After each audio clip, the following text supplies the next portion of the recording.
Hi and welcome back. It's Hannah here again from Blue Ferret Boarding with Snaffles, who is a complete cuddlebug. This is who you saw last week as well. Still the same dude, still a complete snufflebug. Aren't you, dude? So, carrying on from last week, talking about breeding versus, or breeders versus rescues, I want to talk about breeding and responsible versus irresponsible, and this is going to be a very thin ice situation for me, and I'm going to possibly upset people here. So let's have the caveat that this is my personal feelings and thoughts, and this is kind of where our stand and our line in the sand is for Blue Ferret Boarding. That does not mean that I am never going to speak to breeders, or I am never going to speak to this person or that person. This is just my thoughts. So there are breeders who do it as a form of main income, and that is their job. A lot of breeders in the UK are fantastic. The quality of the ferrets that they're giving and their care for them and their love of ferrets is so clear. And these guys are just fantastic at what they do. So I have no beef with that particularly. My only concern is that, as I mentioned last week, there are already so many ferrets in rescues that I personally feel we should be looking at giving homes to those ferrets that already exist, as opposed to creating more ferrets that need homes. However, like I say, that's my thoughts. It does not mean that I'm going to be rude to breeders, because they're doing a great job. As I've said before, you have those breeders who breed Angora or semi-Angora, and again, those aren't necessarily ferrets you're going to see in the wild, but there are no such thing as a wild ferret, but those aren't ferrets that you see day to day, so they tend to be something that is bred. So you are going to get breeders for that. So there are the responsible breeders who are doing it as a business. Then there are what I call the backyard breeders. Bearing in mind, as I speak as of today, my understanding is that you do not need a license to breed ferrets. And the ferret register that you register owning ferrets is still voluntary. But backyard breeders are literally people who have a couple of ferrets and they breed them and they sell on the ferrets. Now, as I said last time, there are backyard breeders and backyard breeders. There are some people who do this, they work their ferrets and they breed from those ferrets. And these ferrets that come from here are really healthy. They make sure that the stock that they're breeding from are healthy, are different, are not, there's no inbreeding or anything like that.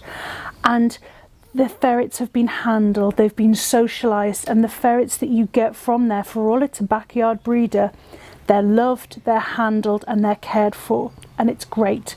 What they're not necessarily, however, is vaccinated against CD, canine distemper, neutered, or microchipped. And again, that's not a judgment, that's just this is how it is. Be aware of that when you buy a ferret from a backyard breeder, even the good ones, the likelihood is they won't have those three things. So these are costs you are going to have to pay for on top of buying the ferret.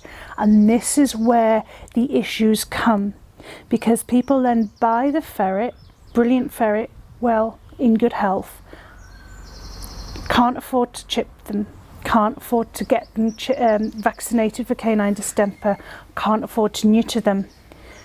Ferret gets ill, ferret gets out, ferret gets lost, they can't trace it back because they're not chipped, or the ferret is then comes into season. If it's if it's a female, she'll come into season, and you then have to breed that ferret, borrow somebody else's hob to breed the ferret to bring it out of season, because it's cheaper than getting them jabbed or neutered. So sometimes the irresponsible backyard breeding is through ignorance, and I don't mean that in a rude sort of ignorant, I mean as in just people who don't perhaps have the knowledge. And sometimes it's through willful ignorance and immoral lack of care, as it were. So let's move on to those.